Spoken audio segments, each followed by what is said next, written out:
il y en a qui sont même poussés à déclarer des enfants qui ne sont pas les leurs, docteur. Vous imaginez un peu? Bon, regarde. C'est mal. Bon, vous savez, hein, nous sommes véritablement... Les systèmes capitalistes, je m'excuse de dire ça comme ça. Bon, pour ne pas dire capitaliste, c'est des peurs qu'on vient de m'arrêter. Le système occidental, c'est un système qui vous met dans des conditions où il faut que vous péchiez. Donc c'est un système qui nous prépare à l'enfer. Pourquoi les gens font-ils la déclaration des enfants qui ne sont pas les leurs? Il y a d'abord il y a trop de misère dans la famille. Okay. Alors comme je suis ici pour alléger la misère qu'il y a dans la famille, je vais déclarer que tels sont mes enfants. Ça part quand même d'une bonne intention. Ouais, c'est comme l'offrande de Caïn. C'était une bonne intention, mais Dieu n'était pas dedans. Ok? Maintenant, il récupère les enfants de sa soeur, de son frère. Et puis finalement, il les déclare, ces enfants-là arrivent dans ces pays ici. Mais vous allez remarquer qu'à 90%, ces enfants-là, je m'excuse beaucoup, c'est ce que j'ai constaté comme un homme de Dieu, à 90%, ces enfants-là ne sont même pas reconnaissants vis-à-vis de la personne qui l'a fait venir. Okay. Dès qu'ils peuvent voler par leurs propres ailes et qu'ils ont de l'argent, ils vont tous se retourner pour aller aider beaucoup plus leurs parents biologiques que la personne qui les a fait venir. Okay? Donc, la personne qui les a fait venir a commis un péché, d'abord en mentant, encore un mensonge, et ce mensonge, comme ça n'apporte pas la paix, la bénédiction, les enfants là qui viennent se détournent. Ils deviennent, ils commencent même à dire qu'est-ce que tu as fait pour nous. Il y a même un très courageux qui a dit à sa tante maternelle, qu'est-ce que tu as fait pour moi? Quoi? Mais il a oublié qu'il était en train de souffrir là-bas. Donc quand on fait la déclaration des enfants qui ne sont pas tu prends des enfants qui ne t'appartiennent pas, qui ne sont pas tes propres enfants, tu les insères dans ta déclaration, c'est du mensonge. Cependant, lorsque nous remplissons le formulaire de parrainage, oui, pour le membre de la famille, il y a une option où tu peux dire c'est une parenté, c'est un neveu ou c'est une nièce que tu pourras parrainer plus tard sans problème. Mais généralement, qu'est-ce que nous faisons? Nous mentons. Et aujourd'hui, le gouvernement commence à se poser la question. Tu vois, la maman a 40 ans, mais il va déclarer un enfant qui est son enfant, mais l'enfant a 29 ans. Okay? Donc, une différence de 11 ans. Et c'est comme ça que maintenant qu'on va introduire les tests de paternité. Oui. Il y a quelques années, il n'y avait pas de tests de paternité. Aujourd'hui, on fait des tests de paternité. Malheureusement, en faisant des tests de paternité, on vient encore faire découvrir qu'en réalité, l'enfant n'était même pas l'enfant de tel. Pourquoi? Parce qu'il y a même des couples, vraiment des véritables couples qui ont parrainé leurs enfants, leurs propres enfants. L'enfant que tu as élevé. Maintenant, comme le gouvernement a douté et qu'il a demandé un test de paternité, on vient découvrir que l'enfant n'appartenait pas au monsieur. Tu vois, donc, un secret gardé pendant des années va éclater au grand jour à cause du mensonge de quelques-uns. Donc, et puis finalement, cet enfant-là n'aura pas la possibilité de venir probablement au Canada. Et le papa est perdu parce qu'en fait, il a élevé un enfant pendant des années qui n'était pas son enfant. L'enfant aussi vient découvrir, après plusieurs années, que celui-là n'était pas son père. On est véritablement en face d'un courant, comment il s'appelle? Balthazariste. Balthazar. C'est encore autre chose. Les sans-papiers, docteur. Mais regardez, il y a des pays, je sais qu'il y a des pays qui font des efforts maintenant pour pouvoir régulariser les sans-papiers. Il y en a même qui font, qui encouragent même les sans-papiers à se déclarer pour pouvoir être régularisés. Mais évidemment, bon, il n'y a pas grand monde qui y va parce qu'on se dit que c'est un piège. Oui. Mais tu sais, bon, je m'excuse beaucoup, mais quand tu as Dieu, on demande que tu fasses une déclaration. Parce qu'il faut se poser la question, bon, tu n'as pas de papier, ok, bon, la vie ne s'arrête pas. Hein. On ne met pas la vie en embryon pour la faire plus tard. Bon, tu es sans papier. Pendant ce temps-là, tu fais quoi? Ici, au Canada, au moins, il y a ce qu'on appelle le programme humanitaire qui permet même aux sans-papiers de pouvoir travailler légalement et de s'en sortir. De ce côté-là, il n'y a pas de problème. Le gouvernement canadien, lui, s'est arrangé pour que même quand quelqu'un n'est pas accepté dans son asile, mais il doit quand même travailler dans les programmes humanitaires. Maintenant, prenons les pays comme la France et les autres là, où quand tu n'as pas de papier, tu ne peux même pas travailler. Tu peux même pas circuler, tu as risque de circuler. Bon, je pose la question qui est la suivante. Si ça prend 30 ans, mais tu viens de perdre 30 ans de ta vie en train d'attendre un papier qui probablement arrivera quand tu seras déjà retraité, alors que pendant ces 30 ans, si tu avais décidé d'aller au pays, qui sait? Peut-être que tu aurais trouvé d'autres portes.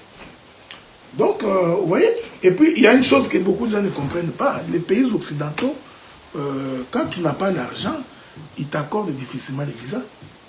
C'est pourquoi vous remarquerez tous les hommes africains là qui ont l'argent, des passeurs qui ont des comptes bancaires, dès qu'ils demandent un visa, on lui donne. Mais toi, un petit peuple là, toi qui n'as rien, on ne te donne pas les visas. Donc, il faut à un moment donné se poser. Donc, quand on est sans papier, je sais que c'est difficile. Surtout pour les gens qui sont dans beaucoup de pays européens, les sans-papiers, ils vivent comme des souris.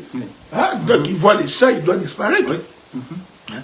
Donc, c'est pas une vie. Non, c'est pas une vie. Vous trouvez des prédicateurs, il entre dans un métro, mais les papiers qu'il a en main ne lui appartiennent pas. Et quand il y a contrôle, il donne aussi les papiers. C'est difficile, hein?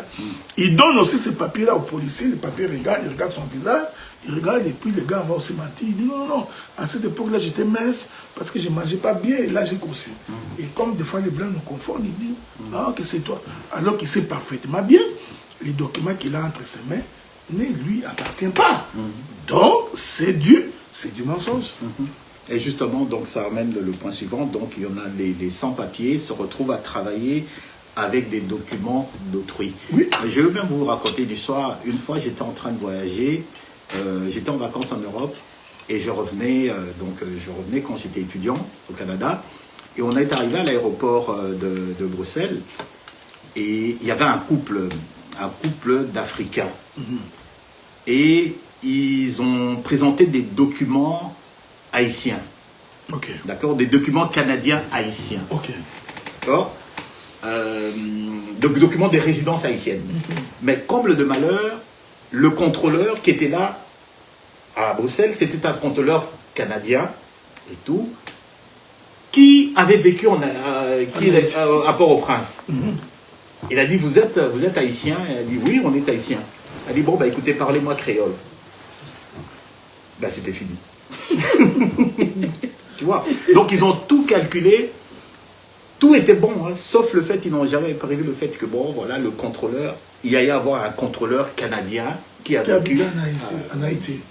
Donc, les faux papiers, donc les sans-papiers se retrouvent à travailler avec des documents qui ne leur appartiennent pas, ou à voyager avec des documents qui ne leur appartiennent pas. Je vais également raconter une histoire, regardez.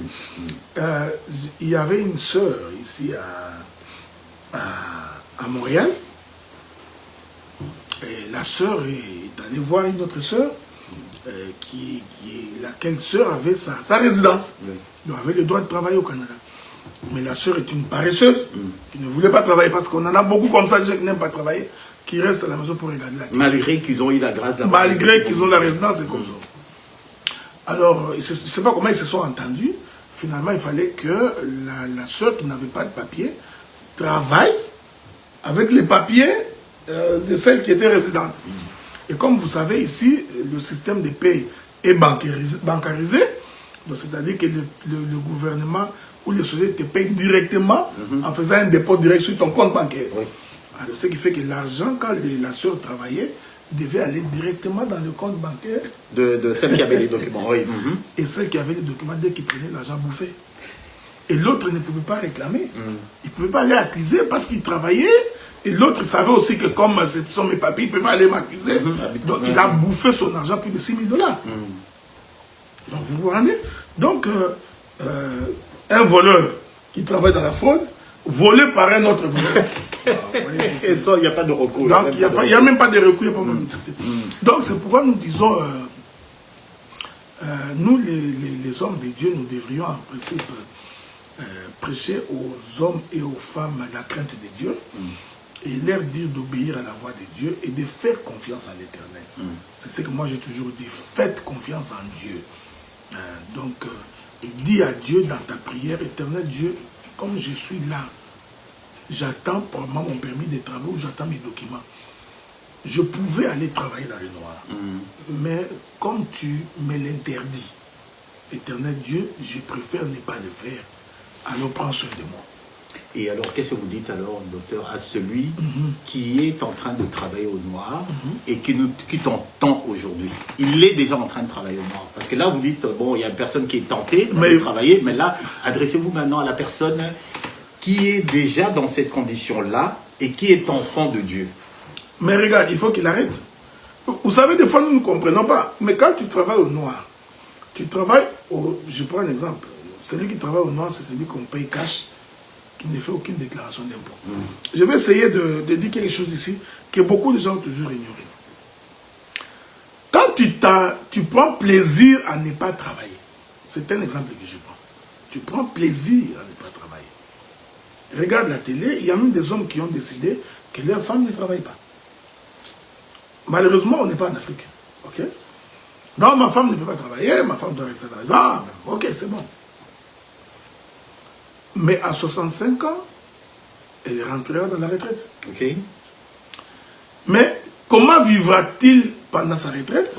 Parce qu'elle n'a jamais contribué à la pension de retraite. Parce que chaque fois que nous travaillons, il y a un pourcentage qui est retiré, que le gouvernement met à côté, investi dans les marchés financiers, pour que lorsque nous deviendrons vieux, qu'on commence à nous payer chaque mois. Et le gouvernement prévoit que si quelqu'un rentre en retraite, il pourra vivre que 10 ans. C'est d'après les calculs du gouvernement. Donc tu rentres à 65 ans, ils se disent à 75 ans, tu seras mort. Ou toi, tu ne veux pas mourir à 75 ans. Donc si tu vas à 80-85, les 10 autres années-là, la retraite ne supporte plus. Donc celui qui ne travaille pas, ou qui travaille dans le noir, il est en train de porter préjudice à son propre avenir. Mais en même temps, celui qui travaille avec les documents d'autrui, qu'est-ce qu'il fait? Il est en train de contribuer à la retraite de l'autre.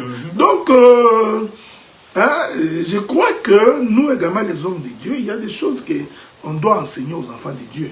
Des fois, nous passons notre temps dans des révélations, c'est bien beau. Mais il faut essayer de faire comprendre aux gens que nous vieillissons. Donc, quand tu prends plaisir maintenant à ne pas travailler ou à travailler au noir, mais tu es en train de te causer toi-même du tort.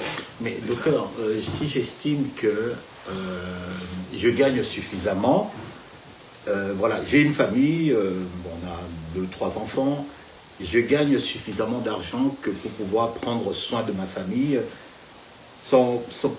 et que dans ces conditions-là, que ma femme n'a pas besoin d'aller travailler et qu'elle a choisi par exemple de s'occuper des enfants. Est-ce que vous voulez dire qu'il y a quand même un risque, à ce genre de famille, à ce couple-là, vous conseillerez quand même à la femme de trouver même un emploi partiel, à temps partiel, mais la question, ne fût-ce que pour assurer la... Non, mais la question c'est que si, pendant que vous avez assez d'argent, que vous décidez que votre femme ne peut pas travailler, et que vous avez la possibilité de lui assurer la retraite, il n'y a pas de problème. Je vais prendre un exemple. Quand on est jeune, on peut s'arranger, on achète 3, 4, 5 maisons et que nous mettons des locataires dans ces maisons-là.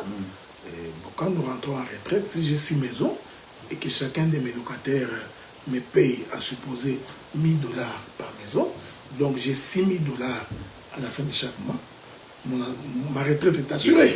Il n'y a pas de problème. Mais si tu ne fais que prendre soin de ta femme sans investir, mais à 65 ans, toi aussi, tu seras fatigué. Donc, maintenant, certainement, tu auras ta retraite. Est-ce que cette retraite-là te permettra de vivre avec ta femme? Donc, ouais, il y a un peu tous ces éléments-là qu'il faut prendre en ligne de compte. Moi, je crois qu'il est important pour les hommes de se rassurer de ces choses-là. Donc, mais quand tu travailles dans le noir, c'est contre la doctrine. Si tu travailles dans le noir, tu enrichis la pension de la retraite de celui qui t'a donné les documents. Donc, c'est anti-doctrine, c'est encore un mensonge. Fausse déclaration d'impôt. Fausse déclaration d'impôt. Voici encore un autre mensonge. Hein. Il y a des moments où on est amené à faire des fausses déclarations d'impôt juste pour pouvoir... En fait, non, je vous laisse parler. Mais regarde, le problème c'est que même quand on fait une fausse déclaration d'impôt, c'est encore le mensonge. C'est encore le mensonge. C'est-à-dire que vous allez déclarer quelque chose que vous n'aviez pas fait. Et vous savez que vous êtes chrétien. Et l'on vous donne un document pour quelque chose que vous n'avez pas fait. C'est antidoctrine. Donc, mais si c'est une déclaration de la chose que vous avez faite, j'ai payé les loyers de l'église pendant plusieurs années, c'est 12 000 $. Ça, c'est l'argent que j'ai dépensé. Je vais les déclarer. Mais quand il s'agit, comme beaucoup de gens le font aujourd'hui, parce que je sais que beaucoup nous liront, en complicité avec les hommes de Dieu. Toujours. Le pasteur de l'église fait des faux reçus à ses membres de l'église. Les membres de l'église viennent, pasteur. Il faut que je fasse une déclaration d'impôt, quelque chose doit sortir. Le pasteur aussi dit que quand ça va sortir, tu m'amènes un petit peu. Ok? Ok. Mais oui. Donc, le pasteur prend, il fait un faux reçu. L'année 2023, le frère Julien nous avait fait un don 8 000. Alors que Julien n'a pas fait un don de 8 000. Ok. Julien prend, il va voir le gouvernement, il fait sa déclaration d'impôt. Dans la rubrique de dépenses, il met qu'il avait donné à telle église. L'église Dieu vient voir tout. Donc, 8 000. Et puis finalement, dans les retours d'impôt, on restitue à cet homme-là 6 500 $ par exemple. Et lui va retirer 2 500, il va aller donner à son pasteur. Donc c'est une association de malfaiteurs. Et malheureusement, ce sont les hommes de Dieu qui font ça. Déjà, vous voyez, bon, vous voyez, c'est pourquoi il y a des églises qu'on ne peut pas fréquenter. Donc, le pasteur lui-même est malhonnête, il est voleur. Et le peuple est venu pour se convertir, mais le pasteur rentre dans la magouille avec le peuple. Ça peut arriver. Ce sont des choses qui arrivent. Donc, surtout quand il s'agit de pouvoir escroquer les gens de cette manière-là. Mais des fois, les gens font face à la réalité de la vie. Et des fois, par pitié, les hommes de Dieu autorisent cela. Mais fondamentalement, c'est antidoctrine. Bien. Docteur, nous avons donc exploré quelques points, quelques situations auxquelles font face les immigrants.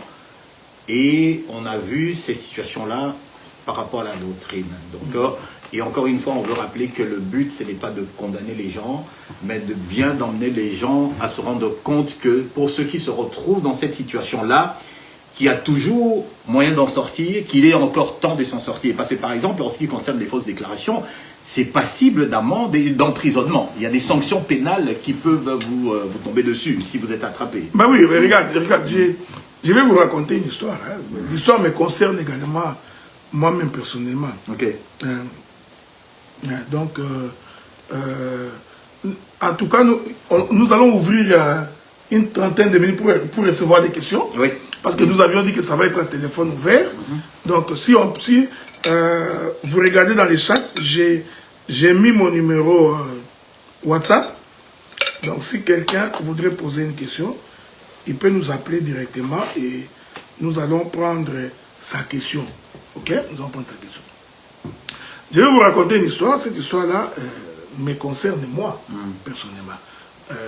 Quand nous étions à Toronto, en 2002-2003, à l'époque là, nous n'étions pas encore prédicateurs, quoi. Nous ne servions pas encore Dieu.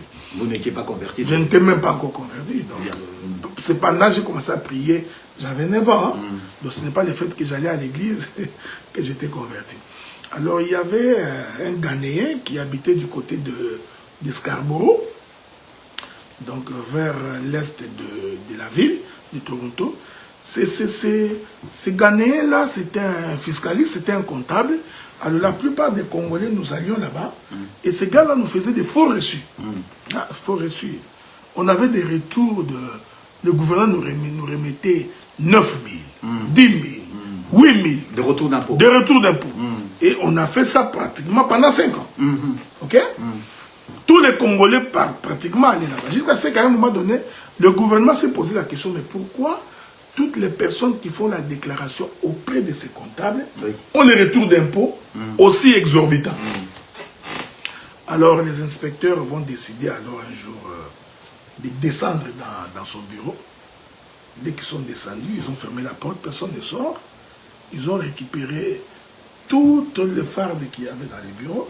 Ils ont récupéré son ordi, son laptop, et ils ont apporté pour faire l'enquête. Et les gars en sortant, nous on ne savait pas, les gars en sortant disparaissent, perdus dans la nature. Alors 3 semaines après, nous avons reçu la lettre du gouvernement canadien. Dans cette lettre-là, le gouvernement nous exige d'apporter tous les reçus de tous les dons que nous avions donnés pendant 4 ans. Parce que lui, c'était le comptable. Il ne nous remettait pas les reçus. Lui, il savait ce qu'il remplissait et puis il envoyait. Mais il y avait des bandades à Toronto. Toute la communauté congolaise, on était en débandade. Et on va recevoir, moi personnellement, j'ai reçu une lettre là, bon, monsieur Ndaye, Adela, voici, vous, papa, on me fait les kaki, vous nous devez 64 000 $. S'il n'y a pas de reçus, donnez-nous 64 000 $. Alors, nous avions tous, on a commencé à courir pour aller trouver les comptables, pour que les comptables nous donnent les reçus. On débarque, les comptables sont rentrés quoi, comment on appelle, au Ghana. Ok, il est reparti. Il est reparti, le comptable a compris qu'il va faire la prison, il a pris son vol, Ghana. Nous arrivons comme ça, les bureaux fermés. Et vous savez, quand vous avez l'argent, quand vous devez l'argent au gouvernement, c'est fini, votre vie est bloquée. Ah oui, non, vous allez le sentir. Donc ils prennent ton compte bancaire, partout où il y a l'argent qui sort, le gouvernement va récupérer. La plupart d'entre nous, à cette époque-là, nous avions déclaré faillite, parce qu'on n'avait pas le choix. Mais regarde le mal que ça nous a causé, parce qu'en déclarant faillite, notre situation financière, de crédibilité, de sauvabilité est devenue précaire, et ça nous a pris beaucoup d'années pour que finalement, nous, pour venir acheter la maison alors qu'on a dépassé 50 ans. Nous pouvions l'acheter quand on avait 30-35 ans. Mais à cause de cette stupidité, de cette cupidité, beaucoup sont entrés en retard. Donc, c'est pour dire que tous ces gens-là qui se livrent à des fraudes comme ça, des fausses déclarations d'impôts, c'est antidoctrine. C'est antidoctrine. C'est antidoctrine. Et docteur, en conclusion, quel a été le but de tout ça? Parce que c'était, comme vous avez dit, vous n'êtes pas en train de viser quelqu'un, vous n'êtes pas là pour vous ériger en gendarme ou pour condamner qui que ce soit, ou même pour être un donneur de leçons, docteur. Mais qu'est-ce que vous pouvez nous dire en conclusion, en fait? Bon, d'abord, pour le jeune frère et les jeunes sœurs, il faudrait éviter de tomber dans des erreurs comme ça. Ok?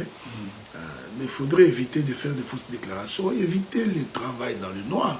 Vous êtes jeune, si vous n'avez pas encore les papiers, nous vous encourageons à prier Dieu. Priez Dieu sincèrement. Je crois que le Seigneur vous aidera. Si vous n'avez pas encore les papiers, contentez-vous du minimum que vous avez.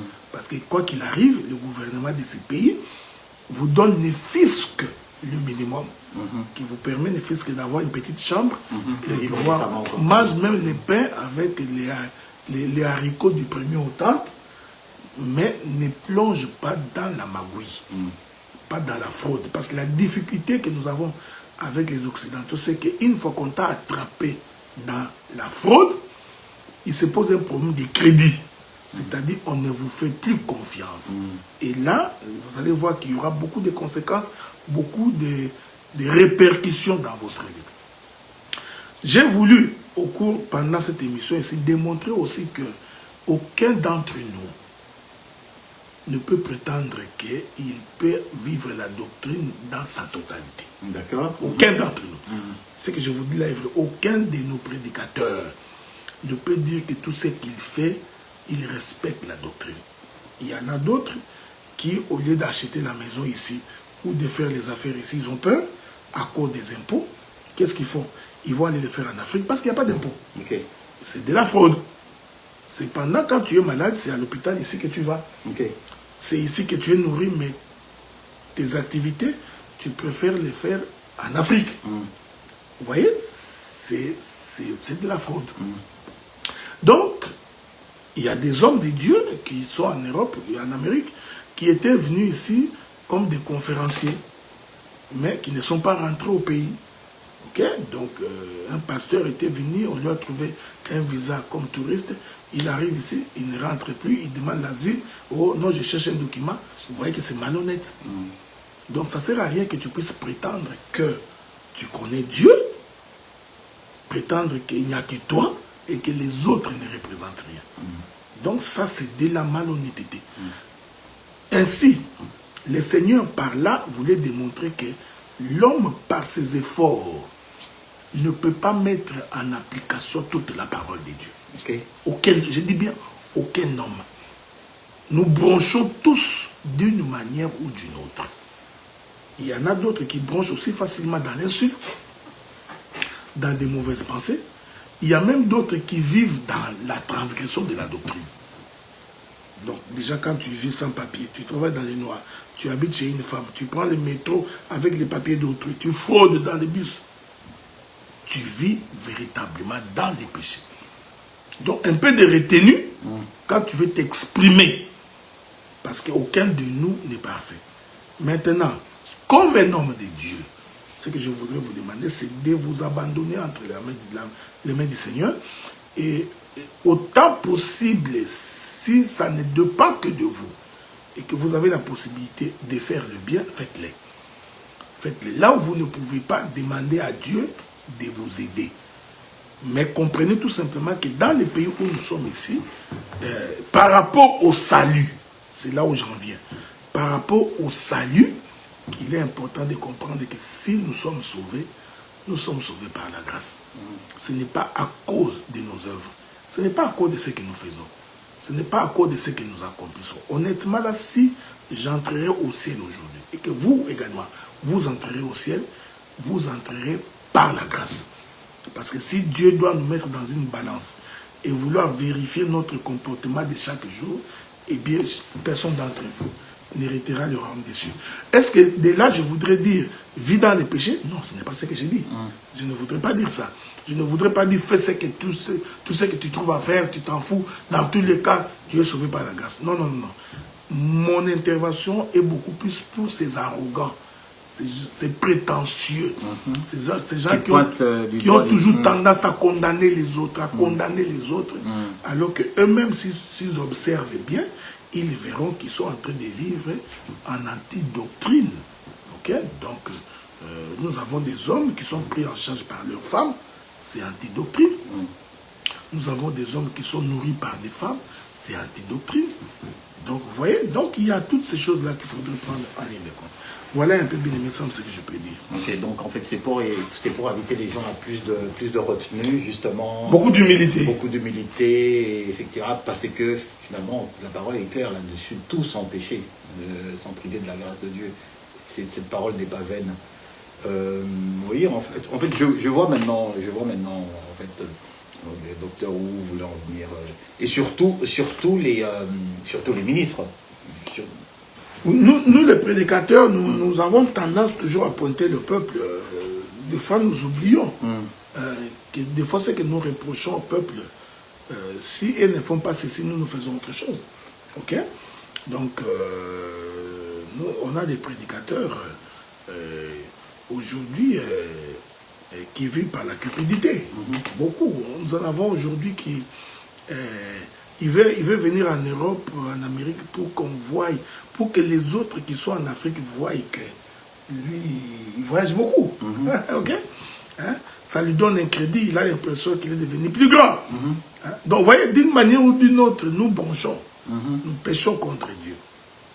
Alors, j'ai voulu ici démontrer pour que les gens comprennent que les conditions dans lesquelles la plupart d'entre nous vivons dans ces pays occidentaux, sont, comme on dit en termes sociologiques, ce sont des situations pathogènes.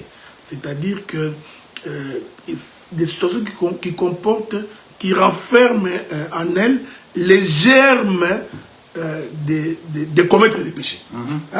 Donc le système européen et américain, occidental, est créé tel que il est difficile de vivre pieusement, strictement en respectant la parole. Parce que le système lui-même est tellement compliqué, il vous ouvre des petites portes partout pour que finalement, que vous puissiez mentir d'une manière ou d'une autre. Vous ferez toujours quelque chose à l'encontre de la parole. Maintenant, à force de le faire régulièrement, des fois nous oublions que ce que nous faisons est mauvais. Ouais. Je suis chez les frères Sam, j'ai vu des hommes de Dieu comme ça. Il est chez les frères Sam. On l'appelle devant les frères Sam. Papa, tu l'as tué où? Pourquoi? Non, je voulais savoir où tu es. Je suis dans une réunion. Les gens mentent. Les mensonges est devenu. Tu vois? Donc, voilà. Donc, mon souci à moi, c'était de... on a grandi, on dirige les gens. Il faut toujours comprendre des fois les peuples quand on les dirige. Okay. Et savoir comment les aider pour s'en sortir. Donc, ce n'est pas toujours condamné. Nous allons condamner ce qui est condamnable, mais en même temps, nous allons te dire, voici les chemins par lesquels il faut passer pour t'en sortir ou pour vous en sortir. Donc, nous ne nous limitons pas seulement à condamner. Travailler dans les noirs, c'est mauvais? Oui, c'est très mauvais. Mais nous te disons, travaille normalement. Parce que l'avantage que tu as en travaillant normalement, tu participes à l'économie du pays et tu contribues pour ta retraite. Tu vois, c'est important. Et ça te fait un crédit. Et à ce moment, avec les crédits, tu deviens solvable. Et quand tu es devenu solvable, il y a beaucoup d'avantages que tu peux avoir. Non, ça c'est un fait. Deuxième élément, nous disons, quand vous mentez que vous êtes séparé avec votre conjoint pour obtenir une maison, c'est bien, c'est du mensonge. Mais regarde la conséquence de ce qui va arriver. L'homme qui viendra dans cette maison va perdre son autorité. Donc à ce moment-là, dès qu'il y a un petit conflit, il est chassé. Il sort comme si c'était lui qu'on avait épousé, qu'on a mis dans la maison. Spirituellement, ces hommes-là perdent l'autorité. Et ça finit toujours par un divorce. Ça finit toujours par un divorce. Ouais. Donc il y a plusieurs manières. Maintenant, regardez aussi, donc... vous venez, vous mentez que vous êtes recherché par le président Félix Tshisekedi. Ce qui est totalement faux, parce que tu le sais parfaitement, mais que tu n'es pas recherché. Maintenant, ce qui est étonnant, tout en sachant que tu n'es pas recherché, maintenant qu'on t'a refusé ton asile, tu voudrais que nous entrions en deuil, que nous entrions en prière avec toi pour soutenir ton mensonge. Vous voyez, donc ça devient compliqué. Vous voyez, c'est difficile. Mais docteur, un frère qui est frappé de déportation, qui vient nous solliciter pour qu'on puisse prier pour lui, ben, on va quand même pas lui le ramener à la doctrine. C'est-à-dire que... Non, c'est-à-dire que Dieu est souverain. Nous allons prier pour toi. On ne peut pas refuser de prier pour toi que Dieu fasse quelque chose. Dieu, dans sa souveraineté, il peut faire changer les choses. Mais ne nous impliquez pas dans vos mensonges. Vous comprenez ce que je dis? Ne nous amenez pas, nous les hommes de Dieu, à mentir avec vous. Mais nous croyons que Dieu est capable. J'ai toujours donné l'exemple de la sœur Espérance qui est avec nous à Montréal. La sœur Espérance avait eu une lettre de déportation. Lui demandant de quitter le pays. C'est-à-dire que partout où on va l'attraper, la sœur rentrerait au pays. Mais qu'est-ce qu'on ne lui a pas proposé? Les gens se sont dit non, trouve un mariage en blanc. Fais ceci, marie-toi, ceci. Bon. Comme elle aussi était un peu exigeante, quand il voit quelqu'un, non, pas celui-là. Il a l'air d'être un vieux. Moi, tu vois, donc, à un moment donné, elle était tellement découragée que je lui ai dit, on avait une prière de 3 jours de jeûne. J'ai dit, ma soeur, prions le Seigneur. Dieu est capable. Parce qu'elle avait tellement peur. Elle a commencé à faire sortir l'argent de son compte bancaire parce qu'elle savait qu'elle va rentrer. Je crois qu'une semaine après, quand nous sommes sortis de la prière, l'immigration l'a appelé sans explication et lui ont dit, nous te donnons la résidence. C'est possible. Ok? Mais il faut reconnaître que c'est du mensonge. Moi, j'ai toujours été contre les gens qui veulent justifier les péchés. Ok. Donc, non, même Abraham était un réfugié. Non, non, non, non, non. Tu es en train de mentir. Reconnais que ce que tu as dit, c'est du mensonge. C'est comme ça que Dieu va t'aider. Voilà un peu quoi, c'est ça. Oui. Et puis, également, faire attention également que, comme vous savez, docteur, la déportation massive des migrants est à la mode maintenant dans les discours d'individus d'extrême droite. Et c'est partout, que ce soit au Canada, un peu partout. Donc il faut faire attention à ceux qui parlent ceux qui font des fausses déclarations pour pouvoir venir au Canada. Donc il y a toujours ce... Bon oui, le problème c'est que je vais dire un mot ici. Il y a la question du frère Baptiste. Est-ce que la personne qui fraude tout le temps ne vit pas dans l'iniquité? Celui qui fraude tout le temps vit dans l'iniquité. Ben oui, ça la réponse est dans la question. Donc, tu as demandé l'asile en mentant, ok, maintenant que tu connais la vérité, tu demandes à Dieu pardon. Il y en a certains qui disent qu'il faut aller dire à l'immigration que j'avais menti. Je crois que même si tu vas, on va te chasser. Parce qu'il y a un principe, hein, selon la loi de Genève, quand quelqu'un est déjà accepté en tant que réfugié, au sens de la convention de Genève, quoi que tu dises après, on ne peut pas révoquer ce statut-là. Ce statut-là est irrévocable. Il est possible que tu perdras ta résidence et ta citoyenneté. Mais les statuts de réfugié, tu ne peux pas. Oui, parce que ça dépend de la convention de Genève. Donc, si quelqu'un a fait une fausse déclaration et qu'on lui a déjà donné les statuts de réfugié, même s'il va dire « j'avais menti », ça ne change rien. Okay? Mais celui qui fraude tout le temps, le fraudeur est un voleur. Il fraude tout le temps, il vit dans l'iniquité. C'est un fils qui va se perdre. Il faut arrêter de frauder. Maintenant, j'ai saisi l'occasion pour dire, mais pourquoi l'extrême droite est en train de se plaindre qu'il y a beaucoup d'immigrants? Mais c'est eux justement qui sont à la base de cette immigration. De cette immigration. Donc, je crois qu'il manque quelqu'un pour leur dire en face que c'est à cause d'eux qu'il y a immigration. Je vais prendre un exemple concret. Quand ils sont allés détruire la Libye, en promettant moyens merveilles aux Libyens, laissant la Libye dans une situation catastrophique, ils espéraient quoi? Quand ils vont, je comprends, pour des raisons politiques, ils vont renverser l'Irak, la Syrie, tous ces pays-là, mais ils créent l'immigration. Donc vous comprenez que si chacun respecte la souveraineté de chaque État, il y aurait moins d'immigrants en termes d'asile politique. Constatez, 95% des ressources minières sont en Afrique. Ok? Tous les pays de l'Europe occidentale n'ont aucun minerai. Aucun. France, Belgique, tous ces pays-là n'ont aucun minerai. La Hollande, je dis bien aucun minerai. À part les pays de la Scandinavie où on y trouve des minéraux. Mais ces pays-là, ils viennent exploiter les minéraux en Afrique. Oui. C'est eux qui entretiennent l'exploitation, le vol des ressources minières dans les pays africains. C'est eux qui sont à la base de toutes les guerres que nous avons en Afrique pour nous soutirer de la ressource minière. Et quand vous créez cette situation de chaos, il va de soi que le peuple traverse. Mais il va traverser où? Il va traverser là où il semble que les choses sont bonnes. Donc moi je crois que si les Occidentaux, les multinationales occidentales, arrêtaient d'aller piller les ressources africaines en laissant le soin aux Africains de se développer, de ne pas mettre des présidents marionnettes dans des pays africains à la solde des Occidentaux, je crois que beaucoup de gens ne se déplaceraient pas pour venir ici. Okay. Vous comprenez? Donc, ils ne peuvent pas nous chasser parce que c'est eux qui nous appellent. Donc, je comprends. Ça, j'essaie de parler comme un patriote. Donc, pour qu'on arrête ces flux migratoires exagérés, il suffit que les pays dits développés arrêtent d'aller exploiter les pays dits sous-développés. Okay. Quand vous venez dans les pays d'autrui, c'est vous qui exploitez les richesses minières et c'est vous qui en fixez les prix. Donc, vous volez, les autorités qui sont au pouvoir volent avec vous, la population la plus simple vit dans la misère, mais il faut avoir le courage de dire que c'est normal que les gens puissent immigrer. Alors, arrêtez d'aller voler en Afrique, donner la possibilité à la justice africaine d'arrêter les gouvernements voleurs.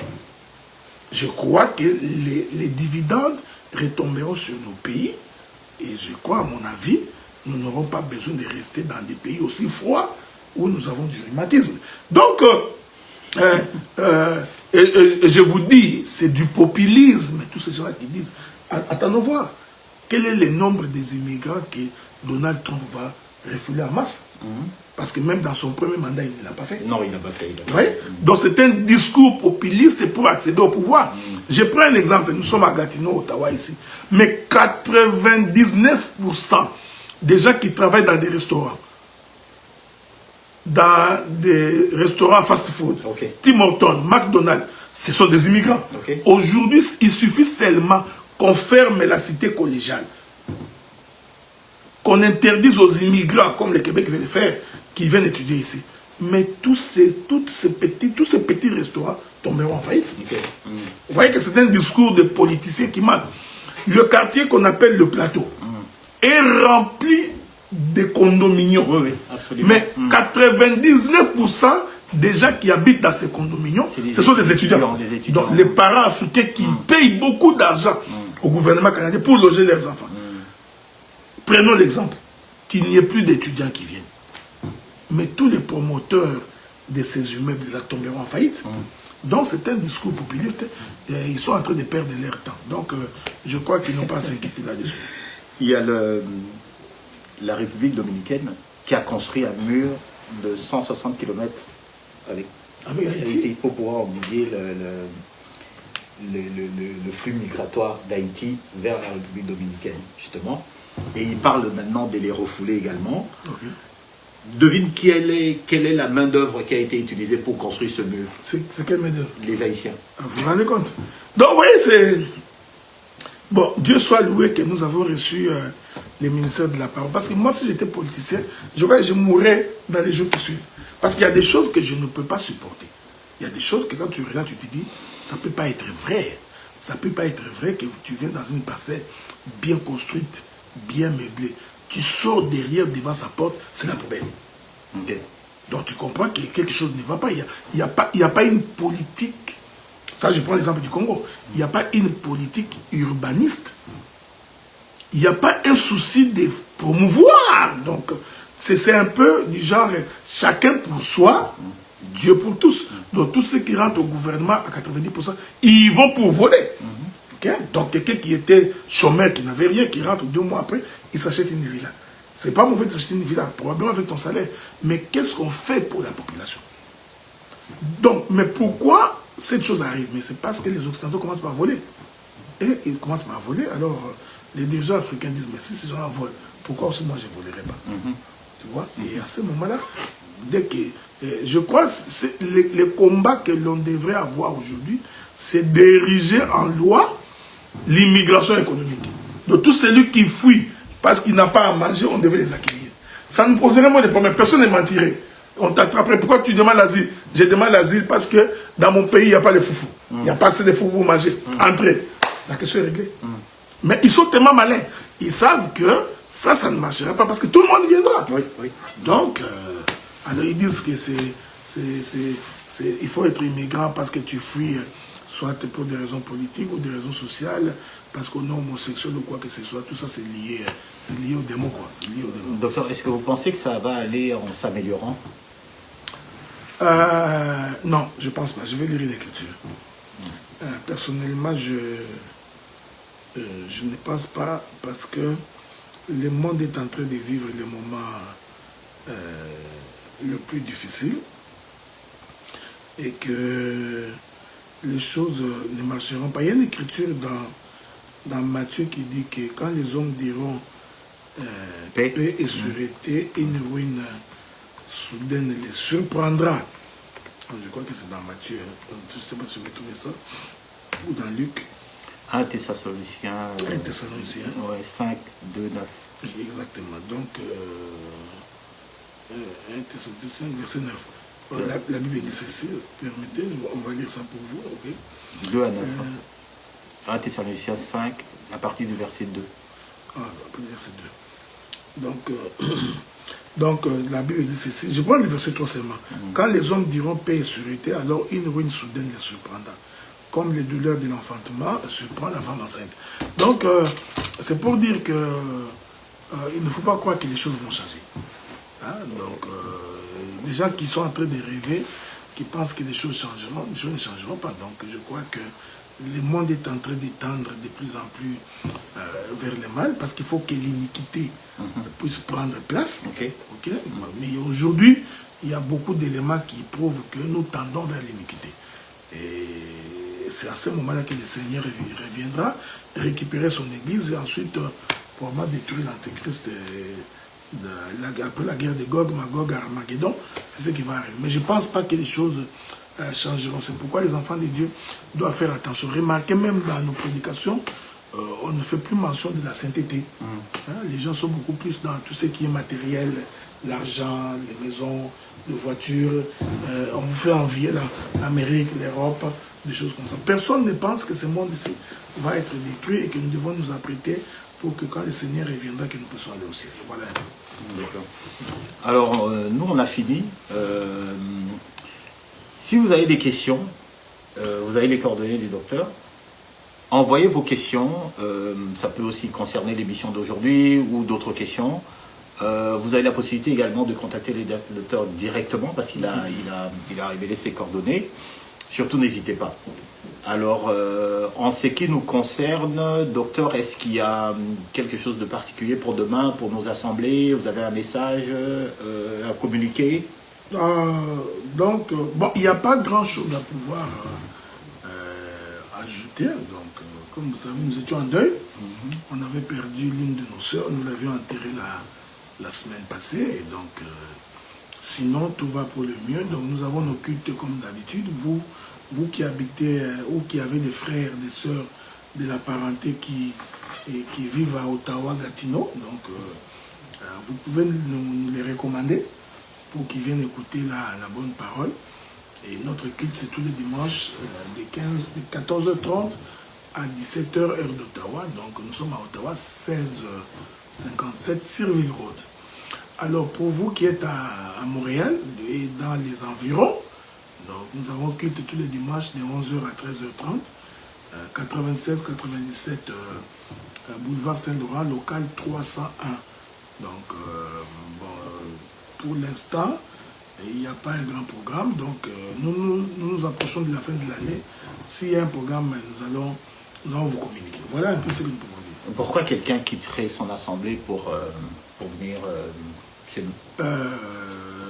Qu'est-ce qu'il y a de particulier chez nous qui ferait qu'une personne se voit séduite entre guillemets et tout? Parce que d'abord... Quelle est la particularité de nos assemblées? Okay, je vais le dire autrement. D'abord, il faudrait considérer que prêcher la parole, ce n'est pas répéter les versets bibliques. D'accord. Donc nous ne sommes pas dans la répétition des versets bibliques. Dieu est bon, Dieu t'aime, Dieu va te sauver, Dieu va te guérir. Ça c'est bien, c'est comme une morale, n'importe qui est capable de le faire. Nous sommes beaucoup plus dans l'explication et l'interprétation de l'écriture. Parce que nous croyons que l'écriture a une profondeur qu'il faut aller découvrir. C'est pourquoi nous avons des thèmes, des fois qui vont vous révolter. Ça c'est un fait. Nous croyons que l'église n'est pas un problème de couple pastoral. Okay? Donc quand tu viens dans une église, c'est l'homme et sa femme qui gèrent l'église. Comprends tout simplement que tu n'es pas dans l'église du Seigneur. Nous sommes une église où nous mettons l'accent sur la sainteté. Hein? Donc sans la sanctification, personne ne verra le Seigneur. Donc dans nos prédications, nous tenons ce que les gens qui prient Dieu attestent d'un comportement de converti. Donc nous ne laissons pas la place aux hommes comme aux femmes qui s'habillent à demi nus, qui font des insanités sur TikTok, sur Facebook, parce que c'est monnaie courante aujourd'hui. Tu verras quelqu'un avec un sous-vêtement il met un pagne à la hanche, il danse pour Dieu, mais des danses obscènes. Ça, ce sont des choses que nous n'encourageons pas. Nous n'encourageons pas des gens qui s'habillent à demi-nu, les cuisses dehors, le ventre dehors, les mèches jusqu'aux hanches. Nous, ça, on n'autorise pas. C'est-à-dire, nous faisons en sorte que notre manière d'être, notre manière de vivre, notre manière de nous comporter soit conforme à la parole. Nous ne prêchons pas pour faire plaisir à quelqu'un. Donc, nous ne sommes pas là pour dorloter les gens qui vivent dans la débauche, les gens qui vivent dans l'impureté, les gens qui ne craignent pas Dieu. On n'est pas dans ça. On n'est pas dans les matu-vus. On n'est pas dans les matu-vus et nous avons la confession que l'Église n'appartient pas au pasteur. Okay? Nous avons cette confession-là. L'Église n'appartient pas au pasteur. Le pasteur n'est pas le chef de l'Église. Il ne peut pas se comporter comme il entend, comme il le veut. Il faut que tout ce que nous faisons, que cela soit conforme à la parole. Donc, c'est un peu ça. Nous combattons l'esprit de cupidité. Donc, c'est-à-dire que les pasteurs chômeurs qui sont là en train de harceler le peuple dans des offrandes, dans des dîmes, dans des collectes. Tous les dimanches, il n'y a que des communiqués d'argent. Tous les dimanches, c'est donner ceci. Notre pasteur a besoin de ceci, il a besoin de cela. Non, nous encourageons les hommes de Dieu à aller travailler. Nous croyons que c'est aussi ça la doctrine. Pour ne pas être tout le temps à charge de l'Église. Okay? Donc, un prédicateur, un pasteur qui ne respecte pas la doctrine dans nos assemblées peut être tout simplement déboulonné. Exactement, si nous considérons que ta manière de vivre, ta manière d'être ne reflète pas ce que Dieu a dit, même si tu es le pasteur de l'Église, nous avons l'obligation de te mettre à l'écart. Et le peuple est préparé pour ça, pour te contester.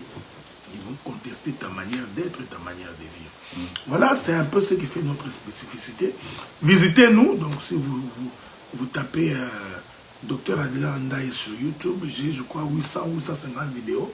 Si vous nous suivez dans 2 ou 3, vous aurez une idée à peu près de la manière dont nous abordons les Écritures. Voilà, c'est ça.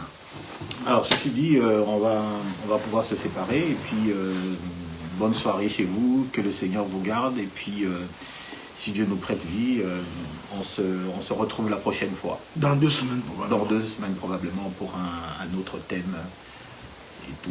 Ouais. Si du moins le docteur est encore... il n'a pas voyagé. Non, je vais voyager. Je vais voyager. Okay. Je voyage bientôt, mais que Dieu nous garde. On aura toujours le temps de parler.